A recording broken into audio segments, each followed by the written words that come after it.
Gosta. Sa tín a bheismuid. Muid siad is plódaí dawn, agus is smó bora gelagair. Fangad lei tú fíorscéil tún ching, olchair duchretí.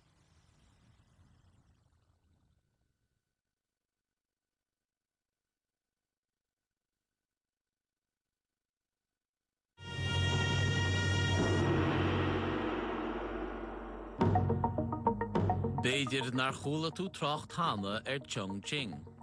Ach is fiú clostal faoi. Chair is mó dawn. In bhfuil cúnaí 3.2 milliún duine. Fáilte go Chongqing.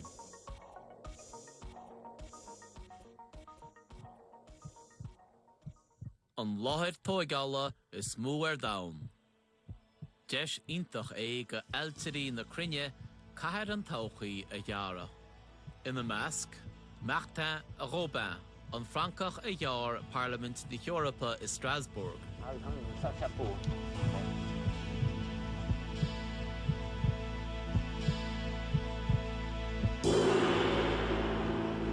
Alors là, vous êtes au centre de la vieille ville historique de Chongqing. C'est pas des blagues en plus, hein. Vous êtes au centre de l'origine de la ville historique de Chongqing. C'est un choc quand même de voir... Chez Robin, a Yaris en Chair no Olierte et Chongqing. Toutes les boutiques, oui, c'est là. Je voudrais voir si je reconnais une ou deux ruines qui restent. C'est là, c'est là. C'est notre terrain, il est là. On est pas juste au-dessus. Oui, je suis sûr que c'est ça. Donc il n'est pas tout cassé. Il reste quelques restes de murs comme ça. Il y avait des trucs superbes.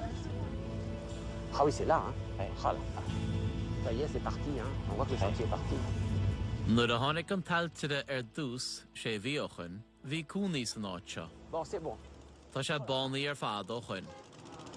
Quand on voit, regardez, là, il ne reste plus rien. Alors nous, on avait dit à un moment, quand on a fait le concours, on aimerait bien préserver cette partie. La personne qu'on avait en face de nous nous a regardé, nous a dit « De quoi parlez-vous, monsieur l'architecte? Vous parlez de quoi ?» Et avant, c'était une montagne qui partait de là-haut, qui descendait comme ça, d'une manière douce jusqu'en bas. Maintenant, c'est devenu un grand plateau pour la Cité des Sciences. Scrisan an Sínach, Eirecht na Síntir wahala síl nó a Yaramach. Ní chréitin fear na Franke é. Il casse la montagne, quoi.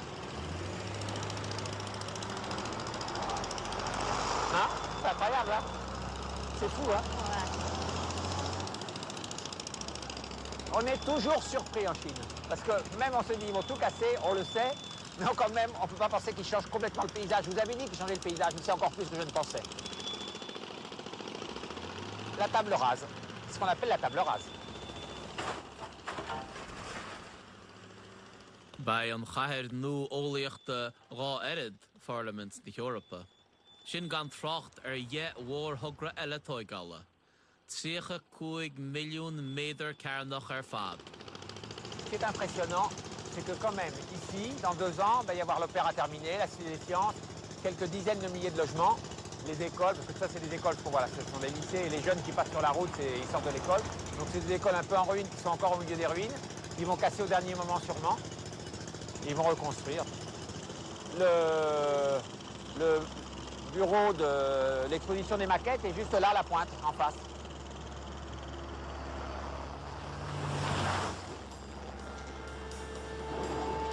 Ça fait un coup quand même, hein. Ah la vache.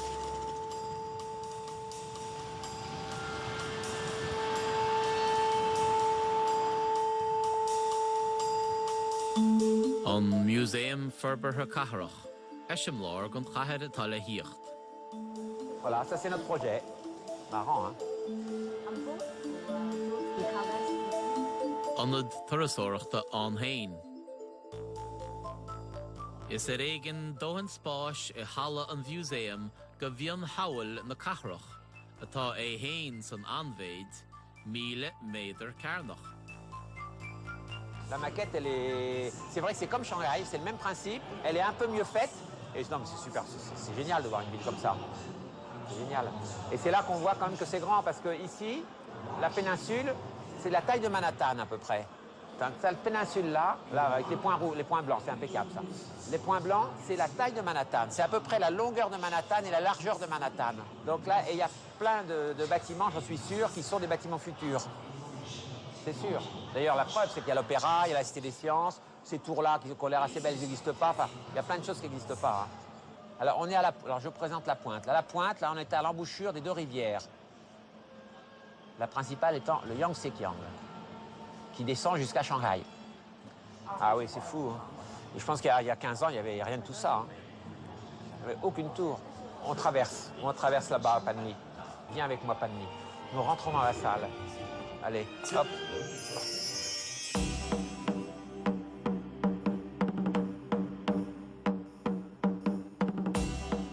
Chongqing. Cair orsa awa agus sléifte. Ol chair na híse nó. Príomh achhain na háite, an damba is mó ar dain. Damba na drí bháma.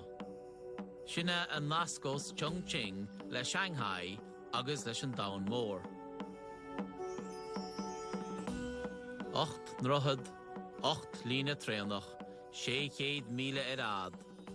Málatathe nó ísecha agus lína ardathe trénach a haranneos cáil na crinne. Ba ol chair anseo a bheits duine in nán a chrasnú in 8 nuair a chhlaig. Tucha méadú faoi chuaig ar chrácht etilóireachta.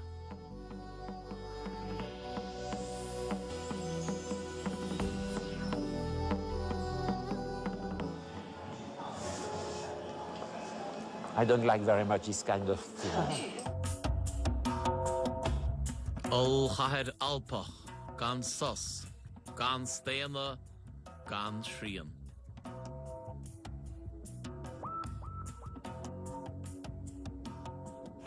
Sampla gon stíl nó an cuisine sa mílan seo.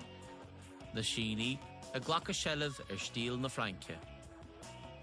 Gan seoáin an túnéir, sínach a cha 10 líana i báras. Cetar buna go le gairid.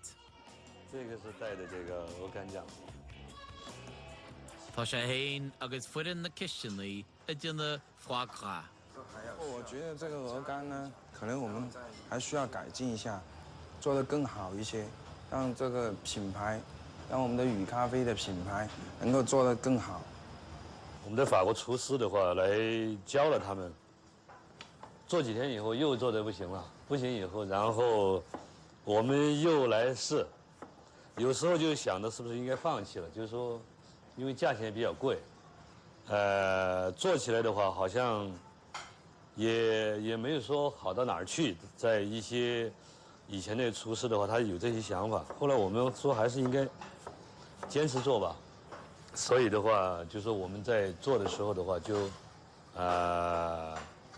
说试了多少次，最终的话，我觉得我们的鹅肝基本上达到这种要求。